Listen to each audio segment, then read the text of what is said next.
Welcome to Beyond Talking Points from Little Visionaries Bookstore. I'm Bridget Jackson Buckley, and today I'm speaking with Amy B. Sher. By the time Amy B. Sher was 28 years old, she had lived through almost a decade of misdiagnoses, excruciating pain, brain lesions, bone marrow biopsies, blood transfusions, and multiple hospital stays to treat her late-stage chronic Lyme disease. Taking 40 pills a day and deteriorating rapidly, she consulted with more than 60 doctors, including the top experts in Los Angeles, the world-renowned Mayo Clinic in Minneapolis, and a state-of-the-art hospital in Chicago.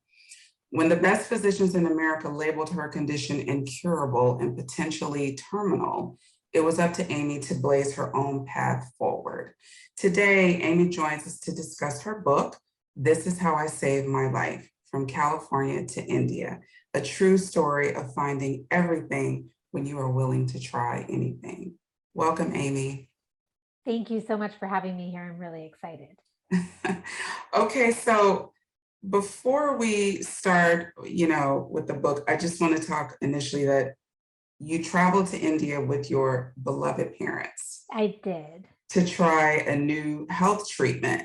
And I like this, what you wrote on page 14, when we exit the double doors of the airport baggage claim into the great wide open, and I see my new world for the very first time, tattered, worn, tired, dirty, and clouded in debris, I see myself. So what was your state of mind and health when you first arrived in India? My health was really bad. I had sort of hit a point where nothing was working. The doctors in the US didn't know what to do with me. And I arrived to India in a wheelchair because while I was able to walk, I wasn't able to walk any distance, and I was very imbalanced. So it was unsafe for me to walk in new places, especially if I had to walk a distance. So that quote is so perfect because what I saw was how I felt inside, which was just exhausted, but also so much chaos because I had been through so much by the time I took the leap of faith to go to India. And so it really was just exhaustion. I did have a little bit of hope in there, but there was so much other stuff. I mean, I think hope is probably what carried me there, but there was just so much exhaustion. And at that point, when you're chronically ill, sometimes you're just going through the motions just every day to just kind of keep going. And I think I was very much at that point as well. Okay, so you write about becoming hypercognizant, that in the little flashes of life, there are signs everywhere. And I totally agree with that. And that I think we all look for signs, like almost like spiritual breadcrumbs that we leave for ourselves. So what resonated with you about going to India to try something completely different and outside of your comfort zone? So interestingly enough, the way that I discovered, or when I discovered that treatment, I had originally thought about it for a friend of mine who was in a really, really bad state physically as well. And he was, quote unquote, worse than I was. And I think when we're going through something, we do tend to compare ourselves and who's worse and who's, what's going on with ourselves in comparison to everybody else. And I first thought about the treatment in India for him. And then at some point, it just sort of clicked like, wait, why not me? I was the one who heard about it in such a weird way and then called the doctor, and the whole thing was kind of weird. And then I started seeing sort of signs everywhere that maybe this was for me. And when you're so lost, and I'm sure, it seems like you resonate with signs, and I know, with your work, we're speaking the same language. Yeah. But when you resonate with signs, you know that you are looking for that confirmation or for some kind of guidance, because guessing is just so hard and tiring. And so I was looking around to see what felt right, what looked right. And the more I paid attention, the more I realized, wait, I think the signs are pointing for me to go too. And this friend of mine did end up going years after I did. But yeah, I felt like, wait, this is for me. I think all these coincidences, and these serendipitous moments are actually signs pointing me toward this experience. Mm-hmm. Okay, so This Is How I Saved My Life chronicles several weeks through embryonic stem cell treatments in India for Lyme disease. Okay, so first, how did you find out about these treatments? And then what is embryonic stem cell treatment? So I found out about these treatments from a writer that I had met at a conference a while before I went. And the interesting thing was my parents, as a surprise, bought me a ticket to this writers conference, thinking if I could kind of get out of my day-to-day sick life, it would help it would kind of boost my spirit. And I remember when they told me, I was like, I can't go. I can barely leave the house. And they were like, just go to this conference. And if you can't go to all the sessions, you'll just rest in your room or you'll sit by the pool. It was at a hotel. And so I thought, okay, well, I'll try to go. And I could barely go to anything. And one of the things that I showed up for, I showed up at the wrong time. But so did a woman who had just gotten back from India, who had received a stem cell transplant for paralysis. And we both showed up at this thing at the wrong time, which was hilarious, but we started talking and she explained to me that she was so mixed up with her time zones because she had flown actually straight from India to this conference. And so that's sort of how I even found out about the treatment. And embryonic stem cells in India, the way that they do it is that they use one donated embryo. It was a doctor who was an infertility doctor, actually. One donated embryo from a couple who had a surplus after doing IVF and has found, and it's a patented technology now, but found a way to keep using cells from that embryo. And I believe it was an 8-day-old embryo. So it was right after it had sort of become embryonic form. And all of this was done in the lab and it was donated. So she had found a way to use one embryo to keep pulling this cell line for all of her patients, which is part of the conflict about using embryonic stem cells, is because in the US, there's talk of needing many, many, many embryos, which there are already a surplus because so many people do IVF and they can't use them. But there's sort of a debate going on around that. But in this clinic in India, they were using one donated embryo from a couple who couldn't use it. It would have been destroyed, and giving the cells to treatment for all of these hundreds of people. Okay. And the idea behind the cells is to, sorry, I should have said, the idea behind the cells is to help the body regenerate. So for me, I had Lyme disease and I had already taken antibiotics. Lyme disease is a bacterial disease, essentially. I had already taken all the treatments to quote unquote kill the bacteria. But what happened was the bacteria had infiltrated my system and destroyed a lot of my organs, muscles, and glands. And so stem cells, whether it's embryonic or any other type of stem cell, has the ability to help sort of repair the cells, muscles, organs, and glands in the body. So this was sort of the repair work that I needed. So, okay, so the stem cells, they determine on their own and go where they're needed. Yes, embryonic stem cells from this clinic. That's sort of how embryonic stem cells work. But that was one reason I chose this, was I had really looked at stem cell transplants in the US, but I couldn't get into the program that I wanted because a lot of the programs in the US, you have to have like chemotherapy to kill off your own immune system first before they introduce the other stem cells. But with embryonic stem cells, you don't need that. And when I looked into the treatments in the US, I couldn't do them because they said I wouldn't survive the chemotherapy.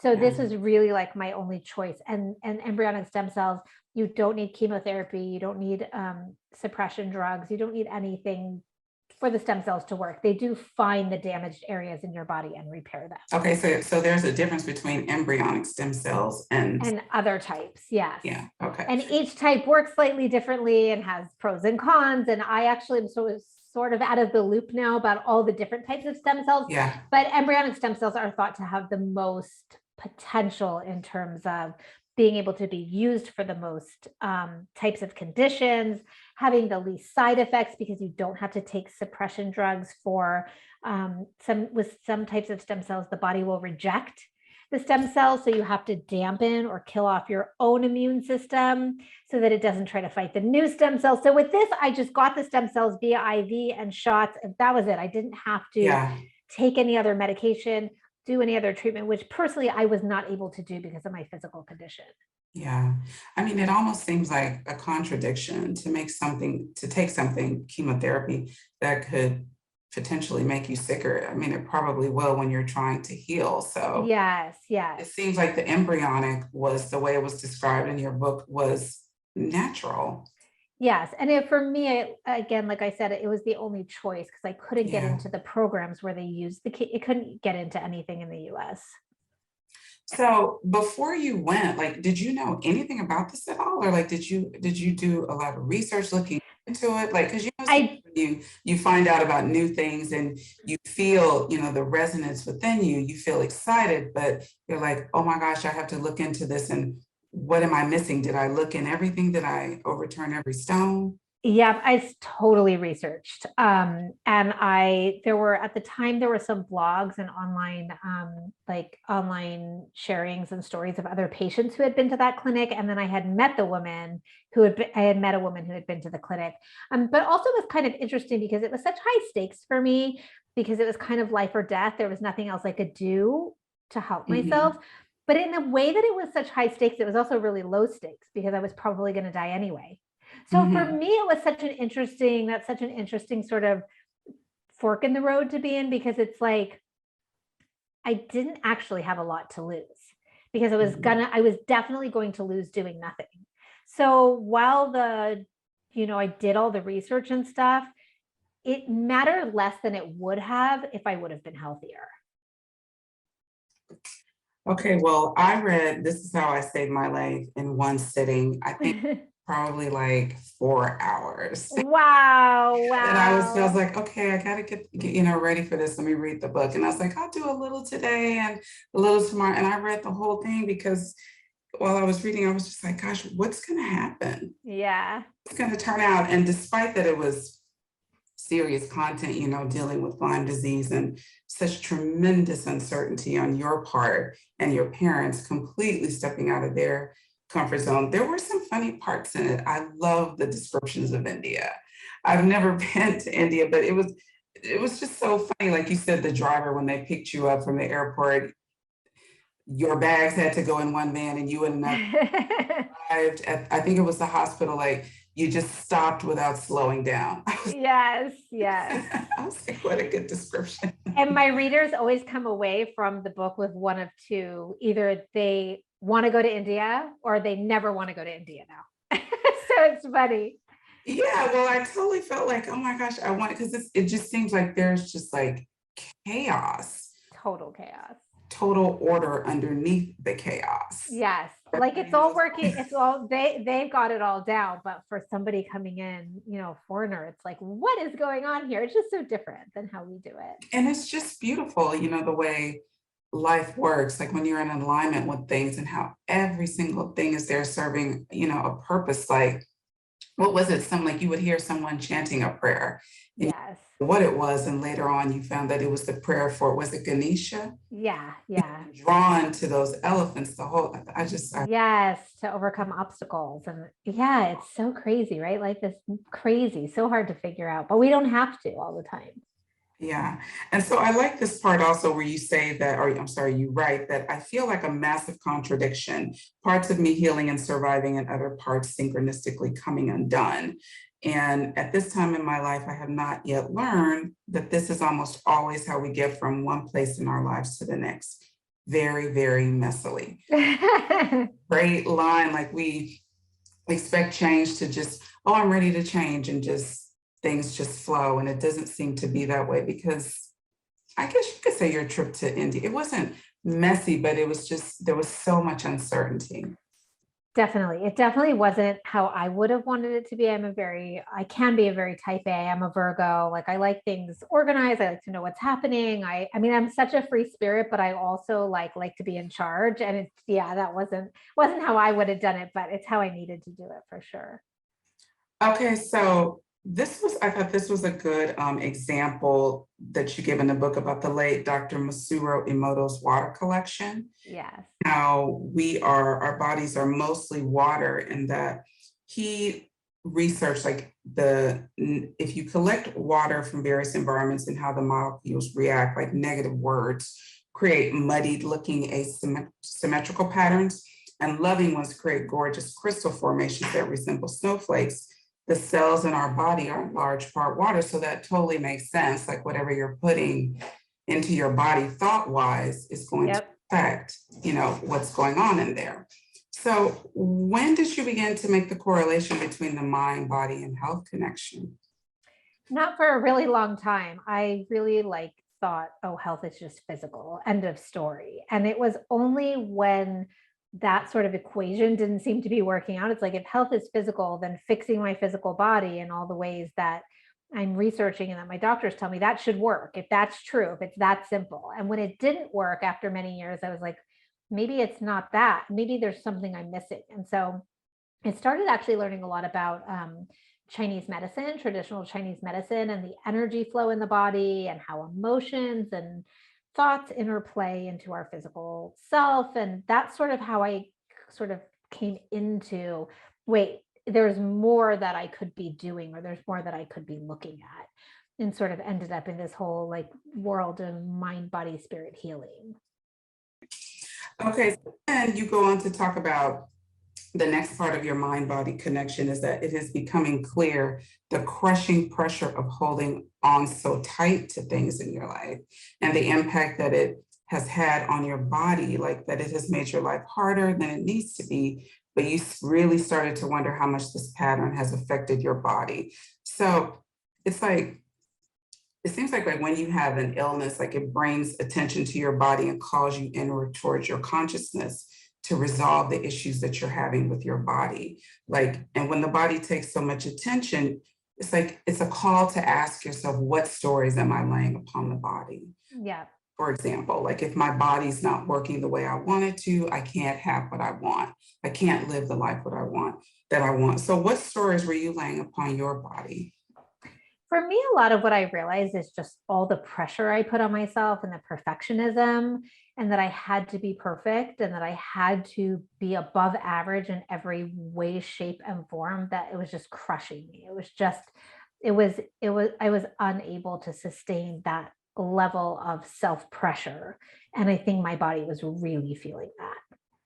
And So it was like that even, yeah, I was like that even with my healing. Like I was such a, I would like to be the perfect daughter. I like to be the perfect person at work, the perfect, I did everything really gung ho. So everything was like at 1,000,000 miles an hour. And even when I got sick, it was like, okay, now I have to heal perfectly. And I had spreadsheets of all the different things I was doing. And then I started saw like, wait a second, this sort of just like tight grip on everything and the high bar I set for myself is part of the problem. Not to say I caused anything, but that's not good for your immune system and your nervous system when you have a personality like that. yeah, because it's almost like you're constantly in stress because Yes, you're not relaxed and letting go. You're just in a perpetual state of resistance. totally. Like this Totally. has to be a certain way. It has to look a certain way. I have to do this. It's just total control. And yeah, I guess it's like, what is that doing? Like you never know the type of effect that stress is going to have on your body, but it is having an effect. Definitely. So then you get to the point when you start to realize you're moving through the treatments and you're just kind of going throughout these weeks, not sure how your body's going to react. And you're just around India with your parents and exploring kind of sort of different areas. And you're realizing that, you want to start letting go. But then when you decide that you want to start letting go, you realize that you don't really know how to. Yeah. You have been an expert at holding on. So how did you come to define letting go? And then why was it so challenging for you? I sort of define letting go as just not caring as much about everything. And that can sound negative, but for me, who over cared about everything all the time, it was actually, I probably got to the level of caring as much as I needed to without killing myself over it. So I just let things go. I didn't try to force things as much, relationships, what I thought should be. And that was a hard thing for me. I'm definitely like a helper and a fixer. So not only did I try to kind of control my own life, but I was trying to help everybody else and help control their lives too. And it just, not only doesn't it work, it's not a very effective model, but it's not healthy. It's just, it really does take over your life. It does. And then I think, with letting go, when we say like, oh, I'm not going to care. Yeah, it can sound a little, like you're being irresponsible or negative, but it just means that you're willing to, I think, recognize that you don't know what everything is for. Yeah. You don't know what everything is supposed to mean. You don't know what everybody is supposed to do. So it seems like it's a kind of pulling back. Yes. It will be what it will be. I don't need to try to manipulate the outcome. Exactly. And I think not every single thing matters as much as we think it does. Like not every, you know what I mean? Like I always tell, I have a lot of younger cousins in their 20s and like early 30s, and they stress so much about every little. And I say, like, if this isn't even going to matter. If you choose this, then that will be fine, or you'll change paths later. But like the younger you are, I think, and the more of a perfectionist you are, every single thing seems like it's make or break your life. And that's just not true for so many things. And so I think just taking things and embracing them as part of the path instead of an indicator of how the path goes was really helpful for me. Yeah, and it's also, I think, understanding and acknowledging that you have to let go of some elements of control. Yeah. Like you just cannot control everything, and you cannot want to control everything. Exactly. It just doesn't work. It's also impossible. That's true. It doesn't work. It doesn't even work. I mean, I always tell people now, like, if it works, it might be worth the effort. But because it doesn't work, it's definitely not worth the effort. Like, it's such a bad decision.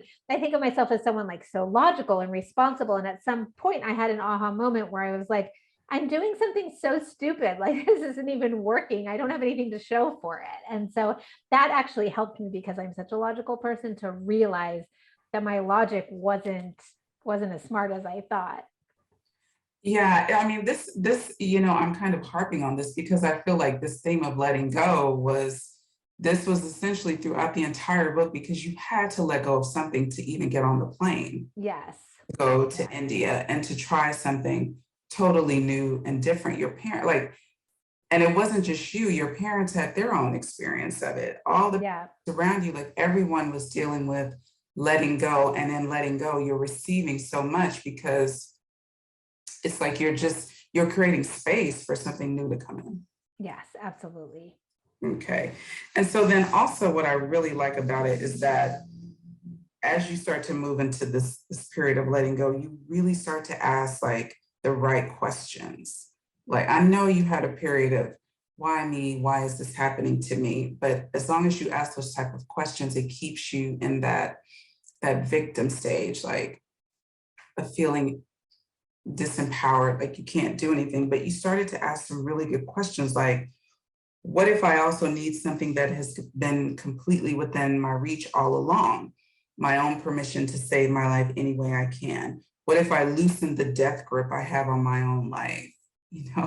We could all do that. What if true faith means grabbing onto whatever you can in each moment and letting that be enough to carry you on?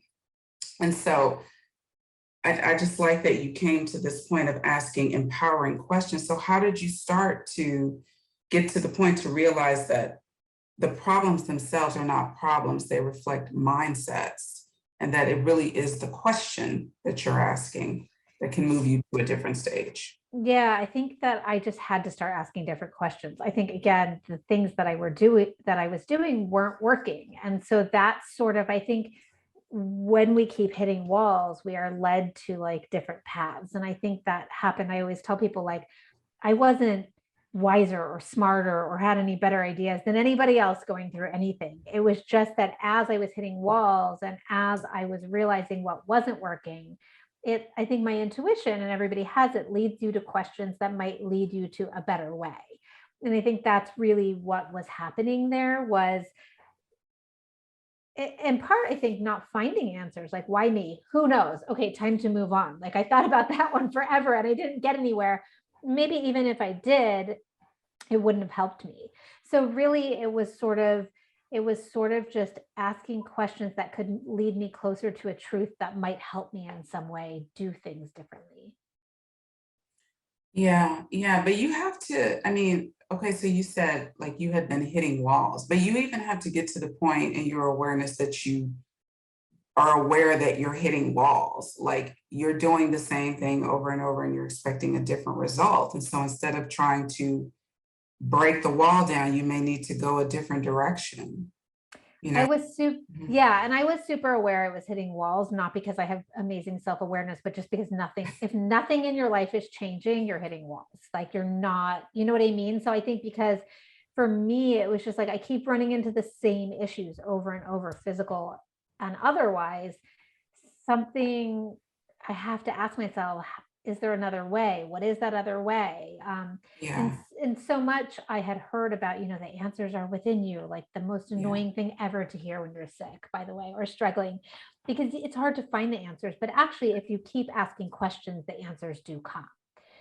It's just that yeah. everybody acts like they're going to come in like a light beam from, on a sunny day one day, and you're just going to know. That was never true for me. I had to kind of like plod my way through asking questions and hitting dead ends to figure out those answers. That was Dr. Schroff. Am I pronouncing her name? Yes. Like she was very strong in her knowing. And she kept saying that, you have the power to heal yourself. But that is what people do when they're holding the space for you. They are in the knowing of truth that we Yeah. do have the power to heal ourselves. But if you haven't been taught this, Yeah. which so many of us were not taught this, so then it's like you're going on this journey and it's always leading you inward. Yes. Once you realize that you have to go inward no matter what's going on. And then also when you ask the question, there must make the statement, there must be a better way. And is there a better way? That is like when the light can come in. That's when something Yes. can come in. That's when the help can come in. And it seems like sometimes you have to really break down It's so true. It's to so get true to because that you point. don't, yeah, I think you don't ask hard questions and you don't seek fully until until you're desperate in a way, right? Like, Yeah, and we don't change right. until we're desperate. Like people are always like, how did you like change everything? I was like, I didn't have a choice. I had to change my mindset. I had to change my perspective. I had to like, none of us stop in the middle of our busy lives and go like, we should really change some things. No, it's like when that's just human nature. It's like you get sick, you lose a job, you break, have a relationship breakup. Those are the things that make us face ourselves. We don't stop. We don't interrupt our semi-smooth, busy lives to shake everything up. It has to be shaken up in another way. But I think that also speaks to kind of moving through things unconsciously. Like you're just doing and doing and going Yes. and you're just ignoring something. I mean, you have to be not paying attention or unaware of something if you get to the point where you just hit a wall and you're like, Yeah. it's just not working. Or ignoring. It reminds me of a quote, pain pushes us until a vision pulls us. I Mhm. love that. I love that. Okay, so what would you say was the most surprising or unexpected part of your healing journey? I'm trying to think of how to answer this question without any spoiler alerts, but or Uh, spoilers, you already know them all. Well, I did meet the love of my life during that journey, which I wouldn't have ever thought. And I'm not going to give too much of a spoiler alert, but I would have okay, never thought it would happen in any of the ways that it happened, where, who, how, none of it. So that was definitely surprising. And I think overall, surprising was just that through this journey that was so torturous and unexpected, I found all of the best things in my life.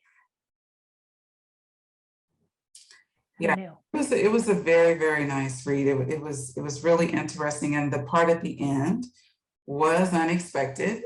Right? To all of us, to all of us. It's like, okay. Okay, this is what's happening. And that's so funny because your reaction was exactly my reaction in real life when it happened, because by then I had been through so much and I had kind of just learned to go, okay, like if that would have happened 5 years earlier, I would have not had an okay to it. I would have like analyzed it. But because throughout my journey, I had then gained some confidence in the journey itself being important and purposeful. I Yes. was like, okay, I guess that's what we're doing now. Yeah. Well, You know, life can really be, what do they say, like a bowl of surprises. Yes, absolutely. So there's a lot in your story, with the stem cell treatment, being in a foreign country. Is there anything that you would like to say, or that you would hope would be someone's big takeaway? I mean, there's a lot to take away in the book, but when you were writing the book, is there one thing that really sat on your heart that you thought it would be wonderful if a reader takes this away from my story? I think like for me, it's really, and I talk about this a lot, it's like kind of just surrendering to your story while you want to have desires and change and manifest and create all the things that you want. You just don't always know how to do that the best. And I think sometimes the universe knows better than we do in some weird, complicated way. And so I think for me, the more I settled into my journey instead of fought it, the better things turned out faster. So I think understanding that we don't always know is really important. And really, instead of fighting every second and not wanting to be there, it's so hard to say try to enjoy where you are, because some places we are in life are not enjoyable. But when, I will say, when possible, when you have the capacity, you're only in one moment of time ever, just once, right? And so now Mhm. I think back to like my whole journey, and like some of my happiest memories are when I was having terrible times, like a terrible time period. But because of my perspective, or because it was something different, or because I was able to sort of use it for purpose, I feel like it mattered, and it still matters this many years later. So I would just say to surrender. We're all trying to control our journeys and manifest and create, and all of that's important. Of course, action is important, but also just to sometimes surrender to the story as it is now and be okay with that momentarily, because good can come from that too. I like that a lot. You said settle into my journey instead of fighting it. Yeah. Give yourself a Be break. here now. Yes. Be here now. Oh my gosh. Always comes back to that. Be here now. Yes. Well, and then I want to close with this, that you write, keep asking the questions that point to the truth of who you are. When you hear the answers, listen. This is how you own your story. This is how you transform who you think you should be into, who you really are. This is how you become the path you've been waiting for. This is how you do it. This is how you save your life. Wonderful. Thank you. Enjoyed this interview with Amy B. Sher. Little Visionaries is an independent online bookstore that, beyond selling books, hosts author interviews and community-focused events. Remember, the best way to support your local independent bookstore is as simple as buying a book.